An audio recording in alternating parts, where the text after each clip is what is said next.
The ancient ones never left. They only changed their form. They are among us. Every face has a story, every soul a secret. Join Stories. Like, subscribe, and drop a comment to spread the hype. What if the person you mocked as crazy was the only one who could have saved your life?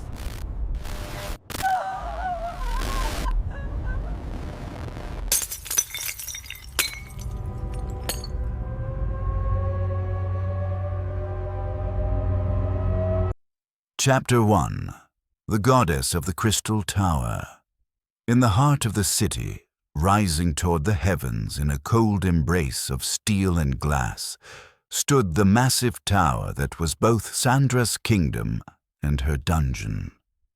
Her apartment, perched on the edge of the 88th floor, carried the soul of an ancient temple rather than modern architecture.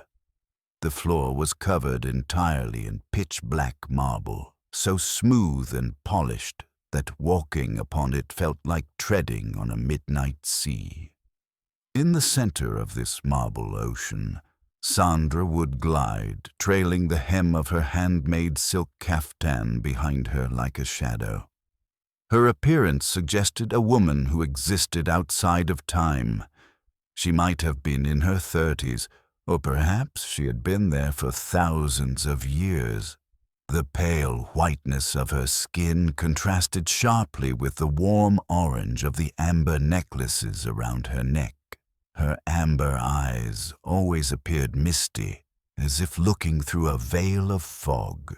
When people looked into those eyes, they did not see a human gaze, but the reflection of a vast, limitless galaxy. There was never a computer on her desk. There were only hand-drawn star charts, tarot cards, silver censers burning rare herbs brought from the four corners of the world, and a massive crystal ball. Sandra was known as a society astrologer, but she was much more than that definition. The city's most powerful CEOs, diamond-clad socialites, and heads of secret services would kneel at her door just to hear a single word. Yet Sandra could never find satisfaction. The possibilities whispered to her by the stars were not enough. She wanted to read tomorrow's headlines today, to feel the death of an emperor before his heart had even stopped, to foresee a disaster and prevent it. That terrible void in her soul had been infected by an ancient virus called the lust for knowing. Chapter 2. Apollo and the Digital Contract. At the darkest hour of the night, while the city lights outside flickered like candles, the silence of her apartment was severed like a knife wound. No door opened, no locks were forced. Paul Apollo emerged from the shadows of the room like a drifting mist. His Italian-cut black suit was blacker than the deepest darkness. In his hand, he held an ultra-thin tablet whose light illuminated only his own face, not the room. "I am watching you, Sandra," he said, his voice a silky whisper with a block of ice hidden within. "You're tired of the uncertain language of the stars. You want certainty. I can offer you all the world's data, all the hidden cameras, all the whispers, and the inevitable mathematics of the future. With my system, you will no longer guess, you will see. The veil of time will turn into transparent glass for you." Sandra's breath hitched. What Apollo offered was the greatest power an astrologer could imagine. Divine sight. Apollo approached Sandra. The sterile, laboratory scent emanating from his skin burned her nostrils. "In exchange," Apollo continued, "you will give me the childish sparkle of your soul and the magical influence of your voice over people. You will be the living advertisement, the silent ambassador of my brand, my data empire. You will belong to my system. Ambition burned away the logic in Sandra's veins. Without hesitation, she reached out her hand to Apollo's ice-cold palm. At that moment, a massive bolt of lightning struck over the tower, illuminating the night. It was not the light of nature, but the sealing of a soul. Sandra received the talent she had awaited for so long. Now, when she looked into someone's eyes, she saw their childhood trauma and the moment of their death 10 years later simultaneously. But as soon as she gained the power, her pride soared. She rejected Apollo's control over her and broke the contract. She wanted to be a goddess, not a slave. At that moment, a twisted smile appeared on Apollo's flawless face. The curse had begun. Chapter 3. The collapse of reputation and the betrayal of society. Apollo's curse was not a fire descending from the heavens like in ancient mythology. It was the most poisonous weapon of the modern world, perception management. He did not strike Sandra dumb. Instead, he turned her voice into a parasite, a noise that people would find uncomfortable to hear. One morning, she woke up to thousands of notifications on her phone. Apollo's cyber armies had leaked deep-fake videos to the internet in which Sandra uttered unspeakable insults about her most loyal clients and mocked their weaknesses. The videos were so flawless that even Sandra doubted her own image. To society, she was no longer a holy oracle, but a dangerous and schizophrenic charlatan. That evening, she entered the ball of the century like a swan, proud as always in her black satin dress. But the moment she stepped through the door, the orchestra's music began to feel suffocating in her ears. As she glided under the crystal lights of giant chandeliers, the dukes and billionaires who once lined up to kiss her hand turned their backs in disgust as she passed. The whispers of jeweled women swarmed around Sandra like a cloud of flies. "Poor thing," they said. "She couldn't handle the power. She lost her mind." Sandra wanted to scream, to throw all their secret sins in their faces. But when she opened her mouth, only meaningless, muffled sounds seemed to emerge. People fled from her, as if from a leper. The world that knelt before her last night used her name as an insult this morning. Chapter 4. The approaching purple flood. Deepened descriptions. Sandra's glass tower, once a symbol of magnificence, had now turned into the highest and most sterile isolation cell of the modern world.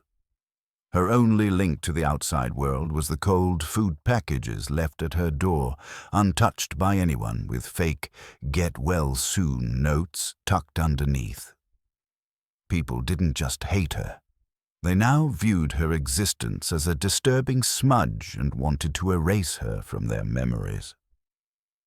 But Sandra was not alone. The absolute sight she had stolen from Apollo was still there, and now it was presenting her with its most terrifying premiere. When Sandra closed her eyes, she no longer saw the peaceful light of the stars, but the massive, dark veins coiled like a snake beneath the city's concrete body. The water networks, the water flowing through the pipes, reaching every capillary, every kitchen, every hospital room, and most painfully, every child's room in the metropolis, suddenly turned into a poisonous, hazy purple in Sandra's mind. This was not a natural disaster. It was a laboratory-grown, genetically engineered, silent, odorless, and absolute apocalypse leaking from Apollo's data world into the physical one. The violence of the vision brought Sandra to her knees. The images were so clear, so jarring that she could discern the invisible death within a crystal glass, filled from the tap, the genetic assault at a microscopic level. She watched frame by frame as people's lungs were filled with water by an invisible hand seconds after drinking, as they thrashed about as if drowning on dry land, struggling to breathe as if tearing their own throats. The streets turned into open-air graveyards, filled with thousands of people who had collapsed with water bottles in their hands, their eyes wide with horror. Sandra felt this death in her marrow before it even happened. She tasted the metallic, rusty flavor of that purple poison in her throat. She coughed for minutes, imagining her own lungs filling with water. With her last shred of resistance, she stood up on trembling legs. Her fingers slid with sweat as she pressed the live stream buttons.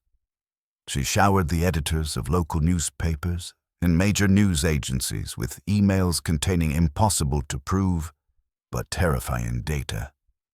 However, every message she sent fell into spam folders, and every live stream was blacked out by Apollo's systems within seconds under the guise of community guidelines. Finally, realizing her voice would not be enough and that the doors of the digital world were closed to her face forever, she climbed the ice-cold metal railings of that luxury balcony. She screamed through a megaphone at the cheerful and deaf crowd flowing like ants below. Blinded by the fake glare of neon lights, her lungs nearly bursting. "Don't drink the water. Leave the city. Death is flowing from your taps. Don't hand that glass to your children. You're all going to die." But Apollo's curse had reached its zenith. Sandra's desperate cry was turned into entertainment material among the cruel and mocking gears of the internet. Mainstream news bulletins froze her miserable state on the balcony, her hair disheveled by the wind and her eyes bulging with fear, and ran mocking headlines. The final struggles of a fallen idol, the former oracle now declares war on water. Social media influencers started water drinking challenges in luxury hotel lobbies to mock Sandra's warning. They used her screaming videos as background music and toasted water glasses with laughter. Apollo had so distorted Sandra's frequency that these people, who once fell at her feet when she promised heaven, lined up to stone her when she reported hell. The once magnificent queen was now, in the eyes of the public, merely a disturbing tragedy that needed to be locked in a mental hospital, erased from screens, and buried under the earth. The truth had turned into a meme with thousands of likes. Cassandra's voice had been silently drowned out behind the massive digital noise wall Apollo had built. Chapter 5. The Final. The silence of the glass tower. The day arrived. The city was drowned in the purple darkness that Sandra had been screaming about for months. The first deaths began in parks, offices, and schools. People drowned in their own homes without understanding what was happening. As the sound of sirens outside turned into a chaotic symphony, Sandra stood before the gold-leafed full-length mirror in her apartment. But what she saw in the mirror was not a queen. Her hair was a mess. Her silk caftan was dragging on the floor, and she had clawed at her own arms in fear. Her eyes were bloodshot from crying, and that amber glow had vanished. She looked down from her glass tower. She watched the city that once worshipped her surrender to silence and death. There was a movement in the corner of the room. Paul Apollo appeared with his usual perfection. On his tablet, he was watching the fading life signs of the city like a set of statistics. Sandra looked at him. Her voice was now completely gone. Only a wheeze emerged. "Why?" she tried to ask. Apollo smiled faintly. "I gave you the truth, Sandra, but humanity's greatest fear is not the disaster itself, but the possibility of their peace being disturbed. I offered them a peaceful lie, and you offered an unpeaceful truth. They always know whom to choose. As Apollo vanished into the shadows, Sandra was left alone in the world's most expensive apartment with a broken phone and thousands of unanswered warning notifications. She'd been right, but this righteousness had brought her only the loneliest and most pitiable victory in the world. The ancient ones never left. They only changed their form.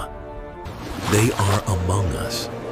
Every face has a story, every soul a secret. Join stories. Like, subscribe, and drop a comment to spread the hype.